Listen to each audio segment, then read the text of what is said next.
Tom Crean spits wisdom on Query and Company podcast. We'll talk about all those clips and more on this episode. Let's get right into it. 1 for 3 on the way. Oh!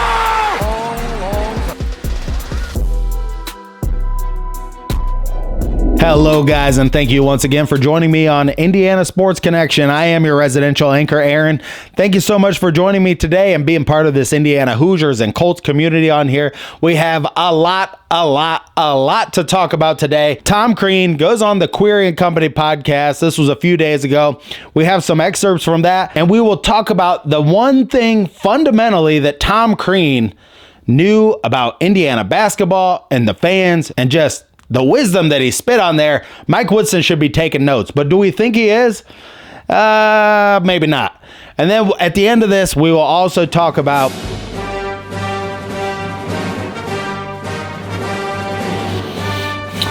Yep, I've been talking about it on this show for about 2 months that this was going to come to roost this year. Dusty May was going to go somewhere and we were going to have to fire Mike Woodson right now if we were going to make a move on him, because he is the one guy I thought could be our one guy.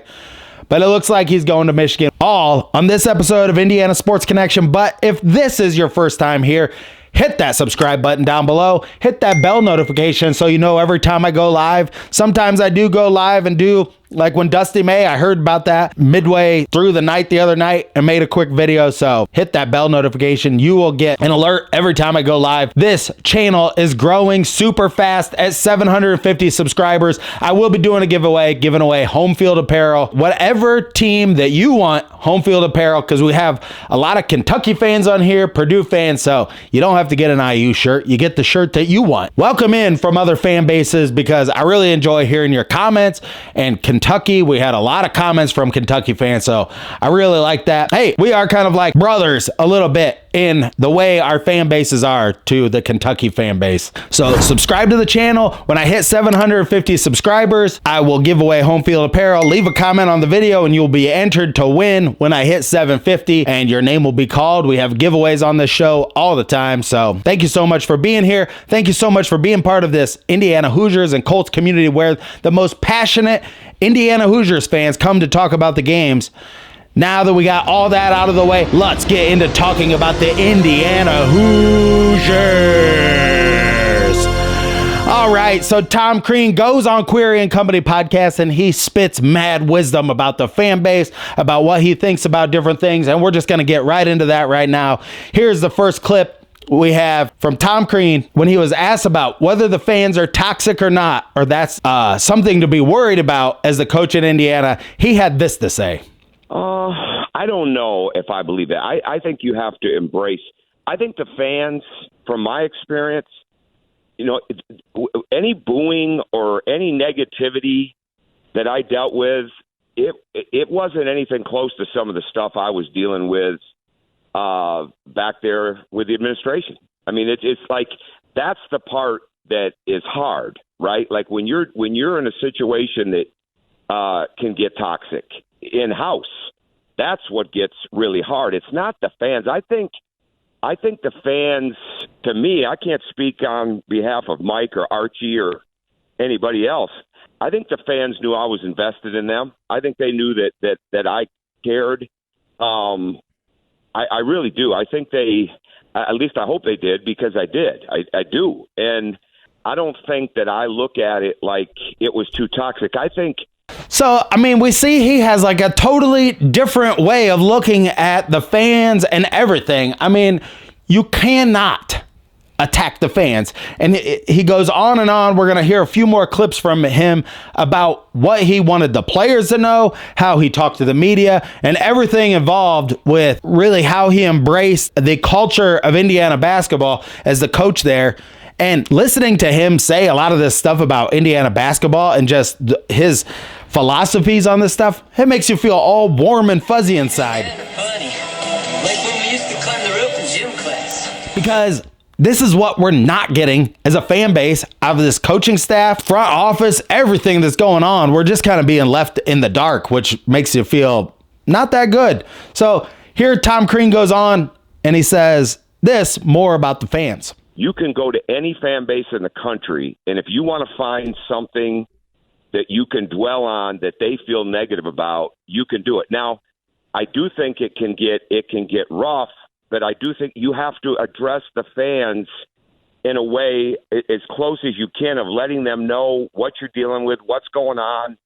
And maybe I look at this sometimes. I watch coaches, they basically go to press conferences or pregame meetings, and they just kind of tell you what you've already seen. They kind of break down the game again, or, we didn't do this, we didn't do that, or they did this, they did that. And, I don't know if the fans really like that, right? I think they want to feel a part of it, and sometimes that's going to create emotion on both ends.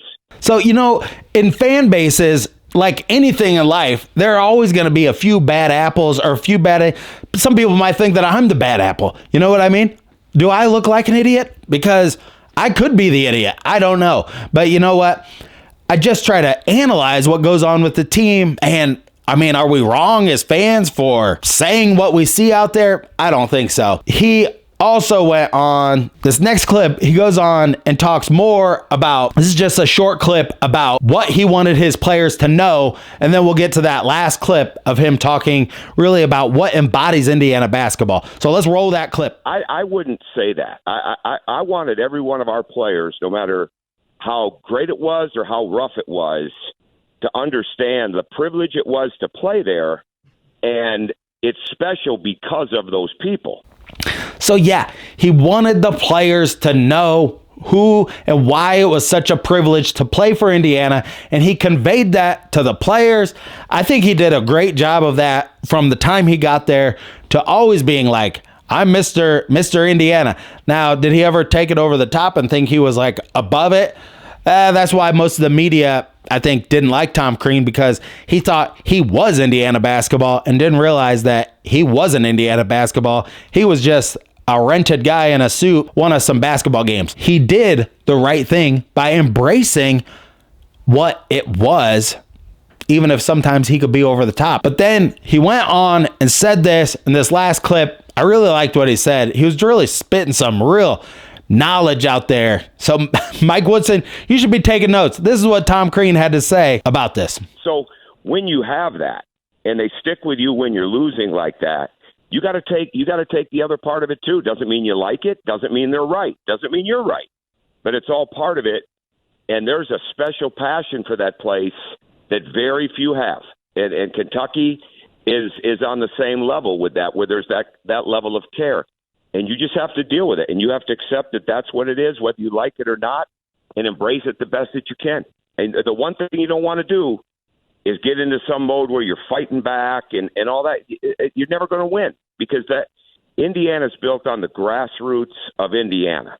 It truly is. And the moment that anybody forgets that at Indiana, administratively, coaching-wise, whatever it is, the moment that you forget, it is built on the communities, the counties, the rural areas, you name it.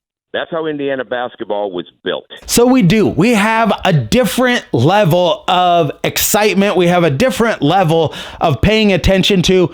Living in Bloomington and being the coach of Indiana is like being in a fishbowl.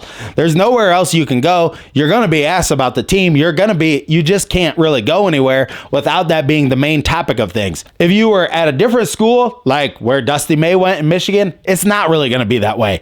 They like football a lot more. It's not going to be that way about just fans always wanting to know what you're doing about the program, what you're doing about this, what you're doing about that. They want to know everything. That's what it is being the coach of Indiana. You either embrace that and you're like, I want that type of pressure. I want to be put under that type of pressure. And that's what I take on myself. And that's how I want to, live my life. I want to be under that type of pressure. That way I can prove to myself that I am one of the best coaches in the entire world, if not the best college coach in the entire world. That's what you have to want to be the coach of Indiana. Are we seeing that? We are not seeing that. And that is why the frustration level and the communication with the fans, not only has it been just god awful, the communication with the fans, it's also been toxic. Trying to be divisive of the fan base. And I really don't want to talk about this anymore, but that is what has happened. And that's why we are where we are today is because of not the decisions that the fans have made, but the decisions that the administration has made to somehow treat us like we're idiots. I thought Tom Crean, we're not just going to keep talking about that, but I just thought this was something very important to bring up and to highlight on the show, because I know not everybody wants to listen to these long radio shows and audio podcast, so I broke it all down for you. Now let's talk about Dusty May going to Michigan. This all kind of like shook out right in the afternoon on Saturday afternoon. Many people were really thinking that he was going to go to Louisville, and something kind of played out. I don't know if it was the mystique of the Big Ten was part of it. Definitely. I believe the mystique of the Big Ten, and then also the fact that Michigan is a Nike and Air Jordan school. I know Dusty May is in with that. I think it's 247 Sports that LeBron James is in with, and they are big promoters of Nike. Dusty May has been rumored, even though he said he had no idea about it, rumored to LeBron James's son maybe going to where he's going. I don't think that is 100% true, but they were saying that about him going to Ohio State. Ohio State ended up with who they got. Louisville ended up getting nobody. It's going to be tough sledding for Louisville. Who wants to go there? They're a school that when they don't play well in basketball, the fans don't show up. And that is one thing in Indiana that we've never really experienced that yet. Although, I mean, Tom Crean did say in that interview that they had $5 tickets in 2008 and 9 when they were first trying to get, and they had 80-90% capacity Assembly Hall. But we've never actually like lost our fan base like that just because we've sucked. That's how big it is to Indiana basketball fans and to all of us out there. Dusty May, I know this is really going to sting. I don't really want to go on and on. I will say this. I dislike Michigan a whole lot less that Dusty May is now at Michigan. I've hated all their coaches. Steve Fisher, and Steve Fisher, I didn't like looking at his face because he looked like he just sucked on a lemon all the time on the sideline, and he looked like a mole. He couldn't. It just bothered me. I don't know what it was about him. And also Steve Fisher, I knew like people always had rumors about, there was a rumor way back about him having, graded papers of players on the plane or something like that by a tutor or something. Those were found. Juwan Howard, didn't like him as a coach. Now they got Dusty May. It kind of puts you in a predicament. I want the best because I like Dusty May as a person. I don't like Michigan. I don't like that he went there, but in the foreseeable future, he will not be going to Indiana. And we know that now because he's at Michigan. And so whether I will wish him the best, even though when they play Michigan, I will be rooting against him in a very passionate way. Thank you so much for joining me on this episode of Indiana Sports Connection. I want to thank my sponsor, NordVPN. Hey everybody, and thanks for watching. Is it just me, or does it seem like everybody is getting hacked these days? Every time I log on to Facebook or something, I see like crypto messages from people. These days, I think that cybersecurity is just as important as physical security. NordVPN uses next level encryption to keep your data safe. Stuff that I don't understand, but they do. This is especially important when I'm traveling and I'm on public Wi-Fi so that people can't steal all of my videos. I'm sure many of you will be traveling this summer for the holidays. So before you go out of town, get NordVPN and protect your computer. Click the link in the description down below and get the low price of $1.29 a day through my special promo code. And thank you for watching. Thank you so much for joining me on this episode of Indiana Sports Connection. I hope you loved the episode. Tom Crean breaking down what happened with Indiana. I just thought that was worth noting. And Tom Crean understood what it was, what it meant. And this administration or these coaches that are in there now, I don't think they're going to start embracing this anytime soon. And if they don't, it's going to be a really ugly year if it turns out worse than it was last year. So thank you so much for joining me. And until next time, stay classy out there, Hoosier and Colts fans. Are we going to do what they say can't be done?